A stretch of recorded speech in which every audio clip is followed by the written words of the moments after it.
2024 இன்றைக்கு நாம் நினைக்கிறோம் பாரதிய ஜனதா கட்சியோடு அன்றைக்கு கூட்டணி வைத்திருந்தால் 30 இடங்களை நாம் வெற்றி பெற்றிருக்க முடியும். தேர்தல் களத்தில் நாம் எவ்வளவு யூகத்தை வகுத்தாலும் வெற்றி வாகை சூட முடியவில்லை. வெளியே சென்றவர்களை நாம் அரவணைத்தால் மட்டும்தான் இந்த தேர்தல் களத்தில் நாம் வெற்றி பெற முடியுமே தவிர, என்னை பொறுத்தவரையிலும் 6 பேர் பேசியதற்கு பிறகு கழகத்தின் பொதுவான கருத்துக்களை என்னிடத்திலே என்றைக்கும் அழைத்து பேசியதில்லை. முயற்சியில நாங்கள் மேற்கொள்வோம். அங்கிருந்து சட்டப் பண்ணிலாம் வந்து பேசக்கூடாது. கொஞ்ச நேரம் அமைதி அமைதி. புரட்சித் தலைவர் மறைவுக்கு பிறகு புரட்சித் தலைவர் அம்மா அவர் பொறுப்பேற்றார். பொறுப்பேற்கிற போது புரட்சித் தலைவர் அம்மா அவர்கள் நாங்கள் எல்லோரும் அங்கே அவரிடத்திலே அணுகினோம். தலைவருக்கு பிறகு இந்த இயக்கத்தை வழிநடத்துவதற்கு ஒரு ஆளும் இல்ல தலைமை, அதே நேரத்தில் பல் மொழிகளில் பேசக்கூடிய திறமை, மக்களிடத்தில் செல்வாக்கு மிக்க தலைமை, நீங்கள் வர வேண்டும், நீங்கள் தான் இதற்கு தலைமை ஏற்க வேண்டும் என்று நாங்கள் எல்லோரும் அவரிடத்திலே சென்று எல்லோரோடும் நானும் அவரோடு சென்று வேண்டுகோள் வைத்தோம். புரட்சித் தலைவர் அம்மா அவர்கள் சிறந்த ஆட்சியை தமிழகத்திலே தந்தார்கள். 5 ஆண்டு காலம் முதலமைச்சராக இருக்கின்ற போது இந்திய நாடை திரும்பி பார்க்கின்ற அளவிற்கு, உலக நாடுகள் திரும்பி பார்க்கின்ற அளவிற்கு ஒரு சிறந்த முதலமைச்சராக, ஆளுமை மிக்க முதலமைச்சராக தமிழகத்திலே பவனி வந்தார்கள். அம்மா அவர்கள் மறைந்தார்கள். மறைந்ததற்கு பிறகு இந்த இயக்கத்திலே பல்வேறு சோதனைகள் வருகிற போது அந்த சோதனையில் அன்றைக்கு எல்லோரும் சேர்ந்து இந்த இயக்கம் உடைந்துவிடக் கூடாது, இந்த இயக்கத்தை பேணி காக்க வேண்டும் என்ற முறையில் அன்றைய பொதுச் செயலாளராக திருமதி சசிகலா அவர்களை ஒருமனதாக நாங்கள் நியமித்தோம். அதற்கு பிறகு காலச்சக்கரங்கள் சுழண்டு மீண்டும் முதலமைச்சர் யார் என்ற நிலை வருகிற போது அன்றைக்கு முன்னாள் முதலமைச்சர் எதிர்க்கட்சி தலைவரை அவர் முன்மொழிந்தார். ஆனால் இந்த இயக்கம் பல்வேறு சோதனைகள் வருகிற போது, இந்த இயக்கத்தை பொறுத்தவரையிலும் பல்வேறு தடுமாற்றங்கள் வருகிற போது தடுமாற்றம் இல்லாமல் இந்த இயக்கத்திலே நான் பல்வேறு பணிகளை ஆற்றியிருக்கிறேன் என்று புரட்சித் தலைவர் அம்மா அவர்கள் ஆடியோ மூலமாக, நிகழ்ச்சியின் மூலமாக என்னை பாராட்டியதும் அனைவருக்கும் தெரியும். நான் எதற்காக இதை சொல்கிறேன் சொன்னால், நமக்கு பல்வேறு நிலை என்று பணியாற்றுகிற போது, நெடும் பயணத்தை நாம் மேற்கொள்கிற போது பல்வேறு பொறுப்புகள் கிடைக்கும், பல்வேறு சோதனைகள் வரும். அந்த சோதனை அனைத்தும் இந்த இயக்கத்திற்காக அர்ப்பணித்துக் கொண்டு அந்த பணிகளை நான் ஆற்றியிருக்கிறேன். நான் இது எதற்காக சொல்லுவேன் சொன்னால், ஒரு தேசம் எப்படி இருக்க வேண்டும், தமிழகம் எப்படி இருக்க வேண்டும், தமிழ்நாட்டில் வாழ்கிற மக்கள் எப்படி செழிப்போடு வாழ வேண்டும், இயக்கத்தை நம்பியிருக்கிற கோடான கோடி தொண்டர்கள் மகிழ்ச்சியோடு வாழ்வதற்கு எந்த தியாகத்தையும் செய்வதற்கு நான் அன்றைக்கு தயாராக இருந்தேன். 2 வாய்ப்புகள் எனக்கு கிடைத்தது. அந்த வாய்ப்புகள் கிடைத்த போது கூட இந்த இயக்கம் உடைந்துவிடக் கூடாது என்ற நோக்கத்தோடு தான் என் பணிகளை நான் மேற்கொண்டேன். நான் எதற்காக இன்றைக்கு சொல்கிறேன் என்று சொன்னால், உங்களுக்கே தெரியும், பத்திரிகையாளருக்கு தெரியும். ஆகவே இதையெல்லாம் எடுத்துச் சொல்வதற்கு காரணம், ஒரு இயக்கம் உடைந்துவிடக் கூடாது என்ற நோக்கத்தோடு. இந்த இயக்கம் உடைந்துவிடக் கூடாது என்பதற்கு காரணமே இதை நம்பியிருக்கிற கோடான கோடி தொண்டர்கள், இதை நம்பியிருக்கிற எதிர்காலத்தை நோக்கி பயணம் செய்வதற்கு புரட்சித் தலைவர் அம்மாவுடைய நல்லாசியோடு இந்த இயக்கம் மீண்டும் தமிழகத்திலே உருவாவதற்கு நாம் அனைவரும் ஒத்துழைப்பு நல்கிட வேண்டும் என்ற முறையிலேதான் எல்லோரும் ஒருங்கிணைந்து அந்த பணிகளை நாங்கள் மேற்கொண்டோம். 2016க்கு பிறகு தொடர்ந்து நாம் தேர்தலை சந்திக்கிறோம். தேர்தல் களம் என்பது எவ்வளவு போராட்டக்களமாக இருக்கிறது என்பதை நாம் அறிவோம். நான் எதற்காக சொல்லுவேன் சொன்னால், புரட்சித் தலைவை பற்றி காளிமுத்து அவர்கள், கண்ணதாசன் போன்றவர்கள், மற்ற பெயரை சொல்லவில்லை, இன்று உயிரோடு இருக்கிறார்கள், அவரை பற்றி சொல்லக்கூடாது. அவர் பேசிய வார்த்தைகள் இன்றும் தொண்டர் மத்தியிலே இன்றைக்கும் நெஞ்சத்திலே முள் குத்துவதை போல இருந்து கொண்டிருக்கிறது. 2017 நாங்கள் ஆட்சி கட்டிலே அமர்ந்ததற்கு பிறகு 2019 தேர்தல், 21 தேர்தல், அதற்கு பிறகு 24 தேர்தல், உள்ளாட்சி தேர்தல் போன்ற தேர்தலை நாம் சந்திக்கின்ற போது களத்திலே பல்வேறு பிரச்சனைகள் ஏற்பட்டிருக்கிறது. 2024 இன்றைக்கு நாம் நினைக்கிறோமே, பாரதிய ஜனதா கட்சியோடு அன்றைக்கு கூட்டணி வைத்திருந்தால் 30 இடங்களை நாம் வெற்றி பெற்றிருக்க முடியும். இதையெல்லாம் நாம் வருடத்திலே நினைவூட்டினோம். அது சகோதரர் வேலுமணி கூட ஒரு முறை இந்த கருத்துக்களை வெளிப்படுத்தினார். அதற்கு பிறகு நாங்கள் எல்லாம் தேர்தல் முடிந்ததற்கு பிறகு நம்முடைய கழக பொதுச் செயலாளரை சந்தித்தோம். சந்தித்ததற்கு காரணமே, கழகம் தொய்வோடு இருக்கிறது, தேர்தல் களத்திலே நாம் எவ்வளவு யூகத்தை வகுத்தாலும் வெற்றி வாகை சூட முடியவில்லை, கழகத்தை ஒன்றிணைக்கப்பட வேண்டும், வெளியே சென்றவர்களை இணைக்கப்பட வேண்டும், அதே நேரத்தில் மக்கள் என்ன நினைக்கிறார்களோ அதை நாம் நிறைவேற்ற வேண்டும் என்ற முறையிலே நாங்கள் 6 பேரும் அவரை சந்தித்தோம். இந்த கருத்து பரிமாற்றங்களை நடைபெற்றது.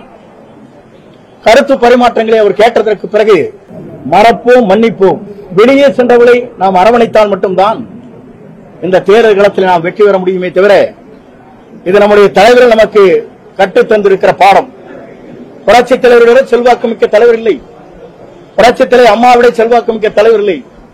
2019, 2010 நாம் டெபாசிட் இழந்ததற்கு பிறகு கோவையில் நடைபெற்ற கூட்டம் என்பது கோவை குலுங்கியது, மதுரை நடுங்கியது, திருச்சி திரும்பியது என்று அவருடைய கூட்டம் என்பது 15 லட்சத்துக்கும் மேற்பட்டவர்கள் அந்த கூட்டத்திலே கலந்து கொண்டார்.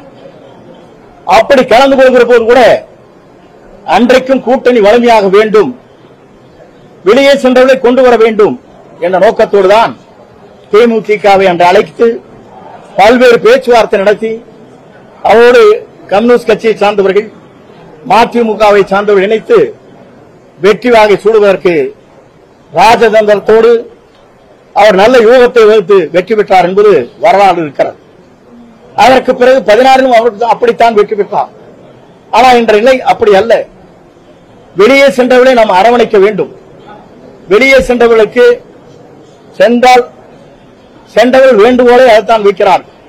நான் ஒன்றே உங்களிடத்தை சொல்ல விரும்புகிறேன்.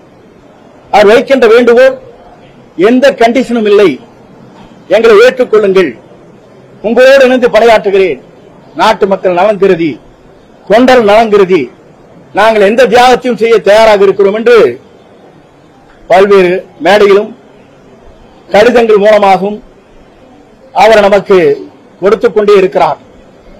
அப்படி கொடுத்துக் கொண்டிருக்கிற போது எல்லோரும் என்ன செய்வது என்று நாம் தவித்துக் கொண்டிருக்கிறோம். யார் இதை பற்றி சொல்வது என்ற நிலையில்தான் இன்று மனம் திறந்து பேசுகிறேன் என்று இங்கே உங்களிடத்திலே நான் சந்தித்துக் கொண்டிருக்கிறேன். ஏன்னு சொன்னால் ஒரு இயக்கம் எல்லோருக்கும் ஒன்றாக இணைந்து செயல்படுவதற்கு இந்த இயக்கம்தான் நமக்கு சகோதர பாசத்தை உருவாக்கி இருக்கிறது.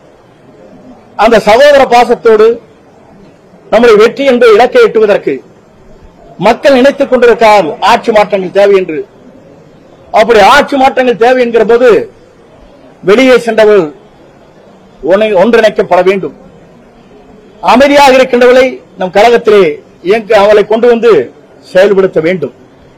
அப்படி படுத்துகிற போதுதான் நாம் வெற்றி என்ற இலக்கை நம்மால் எட்ட முடியுமே தவிர, நாம் நாளை நம்முடைய ஆட்சி மாறப் போகிறது என்று யாராலும் சொல்ல இயலாது. அப்படி வெற்றி வாகை சூடுவதற்கு, நல்ல ஆட்சியை தமிழகத்திலே தருவதற்கு, தொண்டருடைய உணர்வுகளை புரிந்து அவருடைய உணர்வுகள் அனைத்தும் என் போன்றவிடத்திலே பல்வேறு நண்பர்களிடத்திலே சொல்லிக் கொண்டிருக்கிறார்கள். அந்த கருத்தின் அடிப்படையிலே தான் நான் உங்களை சந்தித்து எல்லோரையும் அலையுங்கள், வெளியே சென்றவர்களை நம் கழகத்தில் இணைத்துக் கொள்ளுங்கள். அது மட்டுமல்ல, அவர்கள் வேண்டுகோள் வைப்பது எந்த பொறுப்பும் எங்களுக்கு தேவையில்லை என்று சொல்லுகிற போது மன மகிழ்ச்சியோடு இவருடைய வெற்றி பயணம் என்பது இதற்கு முடிவு வந்தால் மட்டும்தான் அந்த வெற்றி பயணத்தை நான் கலந்து கொள்வேன் என்பதையும் இந்த நேரத்திலே பணிவன்போடு தெரிவித்துக் கொள்கிறேன். நாடு நலன் காக்க, நாட்டு மக்கள் நலன் காக்க, தொண்டர் நலன் காக்க, புரட்சித் தலைவர் அம்மாவுடைய நல்லாட்சி மலர என்னுடைய பணிவான இந்த வேண்டுகோளை உங்கள் மத்தியிலே வைக்கிறேன். வருகின்ற கூட்டங்கள் வேறு, பல்வேறு தரப்பட்ட தொண்டருடைய மனநிலை வேறு, முக்கிய நிர்வாகிகள் மனநிலை வேறு, மக்கள் ஒன்றிணைந்தால் மட்டும்தான் வெற்றி பெற முடியும் என்று மக்களுடைய மனநிலைகள் வேறு. இதை மனதிலே கொண்டுதான் இதற்கு ஒரு முற்றுப்புள்ளி வைக்க வேண்டும் விரைந்து என்பது முறையிலேதான் இந்த கோரிக்கை நான் வைத்திருக்கிறேன். அதற்கு பொதுச் செயலாளர் முடிவு செய்யலாம், அதிலே கருத்து வேறுபாடுகள் எனக்கு இல்லை. வெளியே சென்றவர்கள் அனைத்து இந்திய அண்ணா திராவிட முன்னேற்ற கழகத்திலே முக்கிய பொறுப்பிலே இருக்கின்றவர்கள். அந்த முக்கிய பொறுப்பிலே இருக்கின்றவன் இணைக்கப்பட வேண்டும் என்பதுதான் என்னுடைய நோக்கம். ஆகவே முக்கிய பொறுப்பிலே இருக்கின்றவன் நியமிக்கப்பட வேண்டும் என்று சொல்வதற்கு காரணமே தென் மாவட்டத்திலே பார்த்தால் தெரியும். உங்களை போன்ற பத்திரிகையாளரும் செய்தியாளரும் உங்களுக்கு நன்றாக தெரியும் நிலை என்ன இருக்கிறது என்பதை நீங்கள் புரிந்து கொண்டிருக்க முடியும். ஆகையெல்லாம் ஒருங்கிணைக்கிற போதுதான் வெற்றி என்ற இலக்கை மட்டுமல்ல மாபெரும் வெற்றி அடைய முடியும். என்னுடைய கருத்தை பிரதிபலித்திருக்கிறேன், இதற்கு ஒரு காலக்கெடு வைத்திருக்கிறேன். அப்படி நடக்கவில்லை என்று சொன்னால் இந்த மனநிலையே இருக்கின்றவர்கள் ஒருங்கிணைத்து அதை வெற்றிகரமாக முடிப்பதற்கு நாங்கள் அனைவரும் முயற்சிகள் மேற்கொள்வோம். அதுபோன்ற கருத்துக்கள் இடத்தில் இல்லை. அவரே 2009 பொறுப்பிலிருந்து நீக்கப்பட்டார். அது உங்களுக்கு தெரியுமா?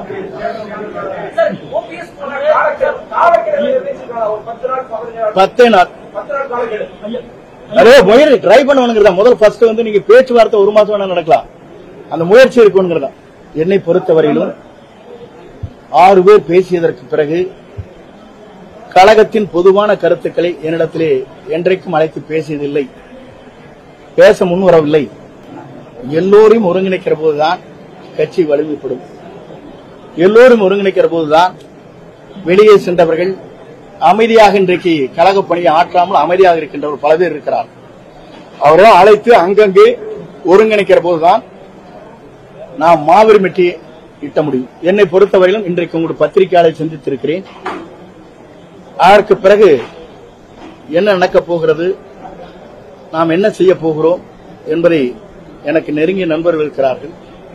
இந்த மனநிலையோடு அவரை கலந்து அது முடிவை மேற்கொள்ளும்.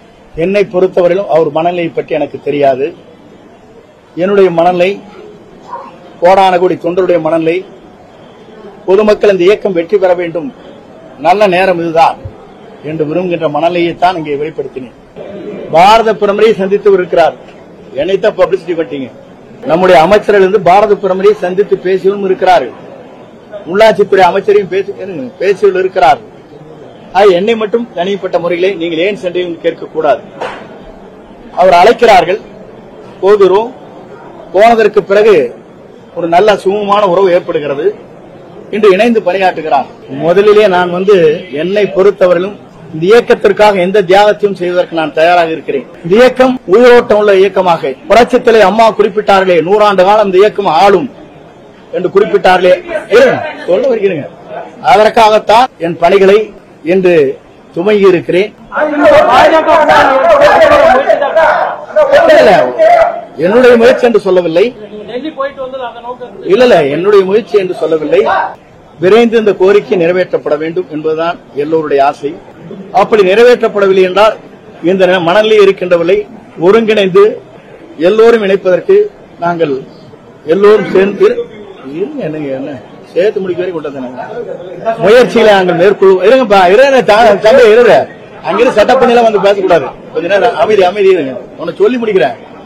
அதுதான் எங்களுடைய நோக்கமே தவிர, நான் இப்ப கடைசியில் சொன்னேன், கேட்டீங்களா இல்லையா? இது விரைந்து செயல்படவில்லை என்றால் இவர் சுற்றுப்பயணத்திலே நான் கலந்து கொள்ள மாட்டேன்னு சொன்னா இல்லையா?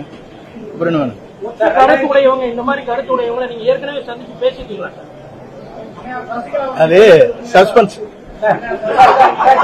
எஸ்டிஎஸ் அவரோடு சேர்ந்து நாடாளுமன்ற உறுப்பினர்கள் 2 பேர் என்னப்பா கேட்ட ஆளுங்க கேட்குறேன். இருங்கப்பா, நான் ஒன்னு சொன்ன கேளுங்க.